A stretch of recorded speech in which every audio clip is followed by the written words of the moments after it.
हम लोग समीक्षा बैठक कर रहे हैं, तो इस बात को वहाँ पहुँचाना और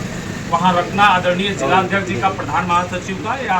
जो भी वहाँ से ताल्लुक़ रखते हैं उनका कर्तव्य बनता है कि इस बातों को जो हमारे बूथ अध्यक्ष या पंचायत अध्यक्ष कह रहे हैं इसको हम लोग वहाँ पहुँचाएँ।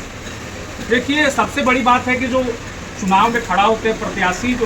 होते हैं, प्रतिदिन से 1000-500 लोग मिलते हैं, उनकी कौन बात क्या कर रहा है सबको एक सम्मान लेके नहीं चल पाते हैं। और दल से अगर कोई प्रतिनिधि रहता है, दल से रहता है, तो किसका प्रभाव कहाँ रहता है, कैसी है स्थिति में, उसमें सबको पता रहता है। लेकिन चलिए, अगर दल से बाहर ही अगर सक्षम रहे प्रत्याशी, दल ने उन पर विश्वास जताया और उनको चुनाव में भेजा, प्रभारी आवाज़ उठाया है। हम लोग को आगे का 2025 है, विधानसभा है, 2025 में हम लोग तेजस्वी जी को मुख्यमंत्री बनाना है, न कि हम किसी विधायक को या किसी हम व्यक्ति को अगर टिकट मिलता है तो उसका विरोध करें, उसका एक करें, उससे कुछ होने जाने वाला नहीं है। लेकिन एक मांग, एक डिमांड जो मोहन जी ने बोले हैं, कृष्ण मोहन जी, कि दल से अगर किसी भी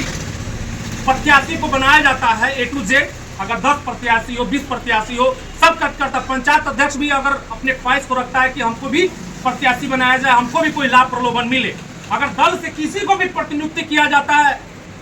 भाई प्रत्याशी के रूप में, तो हम सब का कर्तव्य बनता है कि हम लोग सब कदम से कदम मिलाकर और हर बूथ पर, अपने बूथ पर आपको पता है बूथ लिस्ट मिल गया है, हम लोग भी डाउनलोड किए थे कि किस बूथ पर हम लोग कितना वोट से पीछे हैं। अगर वो बूथ लिस्ट अभी मिल गया है, इसको बूथ बाई एक बूथ, 5 बूथ पर एक अगर राष्ट्रीय जनता दल के कार्यकर्ता को बना के, एक पंचायत में अगर सीनियर लीडर को बना के उनके साथ अगर 10 कार्यकर्ता लगाया जाए, तो हमको उम्मीद है कि अभी साल भर बाद चुनाव है और वहां से जनता जुड़ेगा। लेकिन जुड़ने के लिए हम लोग सबको एकत्र होना पड़ेगा, किसको टिकट मिलेगा, किसको नहीं मिलेगा, अभी से अंदाजा अगर लगाएंगे तो सबको। अगर हम कहें कि हमको टिकट नहीं मिला, हम अभी से काहे घूमेंगे, जब टिकट फाइनल होगा तब से घूमेंगे। इस सोच को दूर करना पड़ेगा और जिला अध्यक्ष जी इस बात को वहां तक भी उठाएंगे, ताकि जो लोकल स्तर पर जो कार्यकर्ता है, बूथ अध्यक्ष का कार्यकर्ता है, उसके साथ अगर मिलकर प्रत्याशी या प्रतिनिधि राष्ट्रीय जनता दल का वोट के समय अगर वोट मांगता है तो उसको वोट मिलेगा, क्योंकि वो सुख दुख में पंचायत में रहता है, बूथ पर रहता है।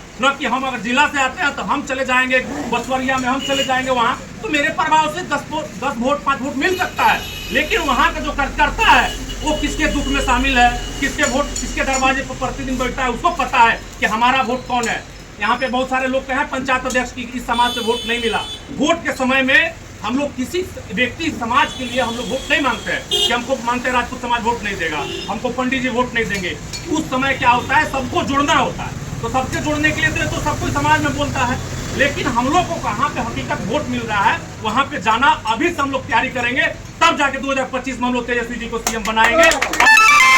यहाँ से राष्ट्रीय जनता दल का उम्मीदवार विधायक बने, MLA बने, इस सब संकल्प लेकर हम लोग को जाना पड़ेगा। और बूथ लिस्ट मिला हुआ है, हम लोग भी लगे हैं कि हर बूथ पर टिकट जिसको मिला, हर बूथ पर अपना 10-11 यूथ खड़ा रहेगा और यूथ का खड़ा करके हम लिस्ट खड़ा करके बहुत जल्द अपने जिला अध्यक्ष जी को सौंपेंगे कि आप जिसको भी बनाइए, बूथ कमेटी में बनाइए, बूथ अध्यक्ष तक प्रतिनिधि भेजिए, कि ताकि जिस बूथ पर हम लोग को कम वोट मिला है, कि समाज की वहाँ उपस्थिति है, उस समाज के लोगों को जोड़े, उस समाज को अभी से हम लोग सम्मानित करने का काम करें, एक गमछा कीन कर वहाँ पंचायत अध्यक्ष में बांटने का काम करें। ऐसे भी हम लोग वोट को जोड़ सकते हैं और एकता के साथ हर बूथ पर हम लोग को एक अभियान चले। और इस आवाज के साथ में आप